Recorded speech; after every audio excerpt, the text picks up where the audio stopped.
Obunachilar, bugun biz Namangandamiz. Azizlar, Namanganga mana shu sutkasiga 480 dona gazoblok ishlab chiqarib beradigan liniyani Jahongir aka o'rnatib beribdi. Endi bu liniya nech pulga tushgan? Nima afzalligi bor? Endi umuman internetda ko'rayotgan bo'lsanglar, gazoblok liniyalar haqida videorolik juda ham ko'p. Hamma deyarli yasayapti. Sizlarga bugun qanday qilib sifatda ajratib olish mumkinligi haqida video davomida ma'lumot berib o'tamiz. Videoga klass tugmachasini bosib, kommentariyada bizni qaysi viloyatdan kuzatyapsiz yozib qoldiring. Xudo xolasa, sizlarning viloyatingizga ham o'rnatilgan jarayonlardan xudo xolasa videorolik qilamiz. Qani boshladik. Assalomu alaykum. Assalomu alaykum. Aka, endi siz bilan bir salkam 4-chi yo 5-chi videomiz bo'lyapti. Oldingi videolarimizda asosan foydasi haqida gaplashamiz. Endi gazoblok liniyasini qanday qilib sifatisini ajratib olish haqida gaplashdik. Xo'p aka, biz mana shu gazoblok liniyani qilib berdik. Hozir Namangan viloyati Norin tumaniga ko'rishingiz mumkin. 480 ta sutkasiga chiqaradi. Sutkasiga 480 ta gazoblok ishlab chiqaradi. Sutkasiga. Aka, bizga to'g'risi gap, birinchi o'rinda klient ishi yurishi kerak. Bizga shuning uchun maksimal darajada sifatli narsa ishlab chiqarishga harakat qilamiz. Qoliplarimiz, mana bu shalkalarimiz, suv bachoklar, hamma narsasi tayyor holatda bo'ladi. Ko'rishingiz mumkin. Mana shu suv bachogini o'zini ham elektr tokida ko'p rasxod qilmasligi uchun anaqa garelka bilan isitadigan qilib berganmiz. Ko'mir bilan, Chunki hozir kunda bilasiz, tok rasxod katta. Bunday ko'rsatib qo'yaylik mana. Ko'mir yonyapti, pok-a? Hozir holatda yonyapti, mana ko'ryapsizlar. Suvni isitishi. Mana shu narsa 2,5 tonna, ya'ni mana shu yerdagi 20 ta qolipni to'ldirib berishga, rasvorni to'ldirib berishga yetadigan suv isitib beradi shu. Bitta-da. Uzilish bo'lmaydi. Lekin narsaga anaqa tentlar ham o'rnatib qo'yilgan. Har ehtimolga qarshi. Har ehtimolga qarshi tentlar o'rnatilgan. Qoliplarimiz mana ko'rib turibsiz, zamaska qilinmagan holatda, mashq holatda qo'yiladi. Zamaska qilinmaydi, umuman atroflarni oqib ketmaydi. Burchaklarni polni mana ko'rishingiz mumkin, boshqalarda qiladi, polni atroflarni zamaska chiqadi. Yo'q, bunda zamaska qilinmaydi. Mana shu qanday holatda turgan bo'lsa, shunday holatda qo'yiladi. O'zingiz videoda ko'rasiz. Vaqtni ham ekonom qiladi bu zamaska. Vaqtni ekonom qiladi, sifat chiroyli chiqaradi. Sifat chiroyli chiqadi. Shu yerdan quyilib borib, avtomat reskamizdan kesib, bu yog'i taxlashga, sotuvga chiqadi. Prinsip oddiygina sizlarga tushuntirib o'taman. Xullas, mana shu 0 qurg'ich dedingizmi? 0 qurg'ich kubaga hamma narsa aralashtirib, bu yerda gazoblok quyib olinadi. Keyin bu rels yordamida bu yoqqa o'tib ketadi. Reskadan kesilgandan keyin qoliplar bu yoqqa qaytib keladi. Qoliplar yana bu yerdan tagida o'zining paddoni bor, bu tomonga o'tadi. Xuddi shu liniya sifatida ishlaydi-da. Shuning uchun polavtomat liniya deyiladimi? Bu polavtomat liniya deyiladi. Reska ham shunaqa o'zi kesadi, mana. Reska o'zi avtomat reska, shuni bosangiz bitta knopkada o'zi kesib ko'tarib beradi. Tayyorlab beradi. Nechta qolip bo'ldi bu yerga endi? Hozir bu yerdagi 20 ta qolip, avtomat reska, mishalka suv bachok komplekt qoladi. Komplektda 20 ta qolip bilan.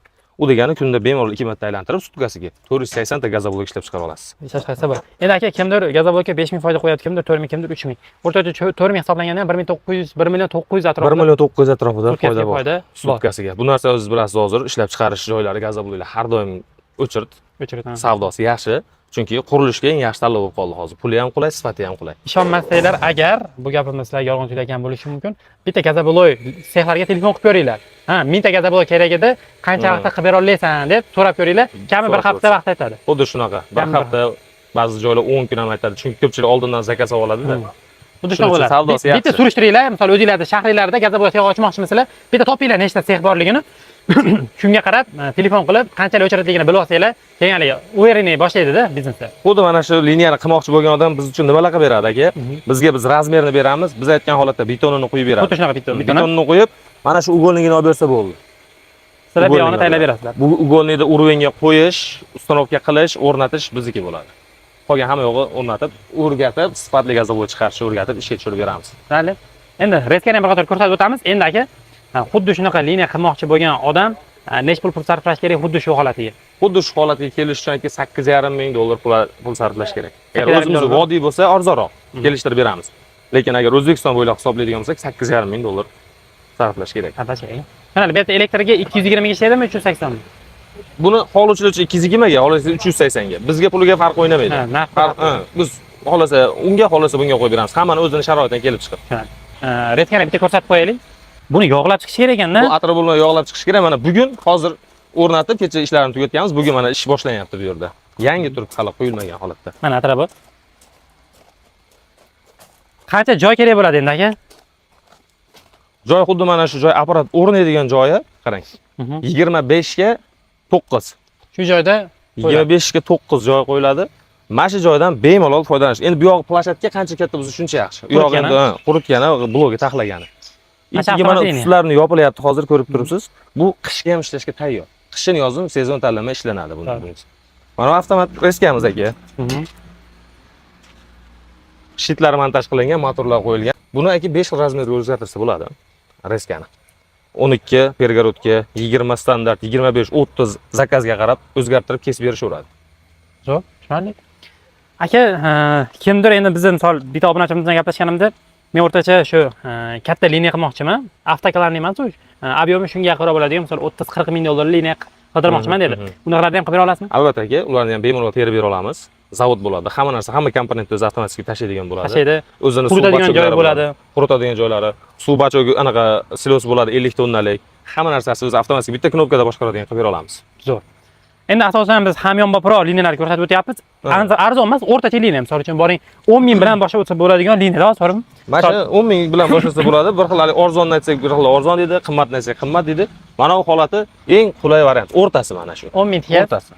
Xudo xohlasa eshitib olsangiz bo'ladi. 10 ming dollar bunaqa katta ob'yomda gazoblok ishlab chiqarish uchun yaxshi pul deb o'ylayman. 150 dollar kuniga, xudo 100 dollardan qolsin. 100 dollardan qolsin, bemalol. Bitta 5-6 oyda o'zini bemalol qoplab foydaga olib kiradi. Keyin foydaga kirib ketadi. Shunday azizlar, bu gazoblok yana ommalashib ketgan sabablari avtoklarning gazoblok bundan 2 barobar qimmat. Sifat doirasida narxiga eng maqbuli asha bo'lyapti-da.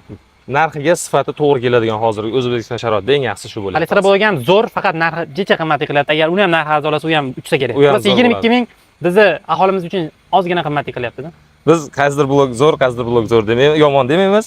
Xalq o'zi tanlaydi, narxini solishtiradi. Farqi yo'q, aka, siz yasab beraverasiz, to'g'rimi? Biz zakazga qarab yasab beraveramiz.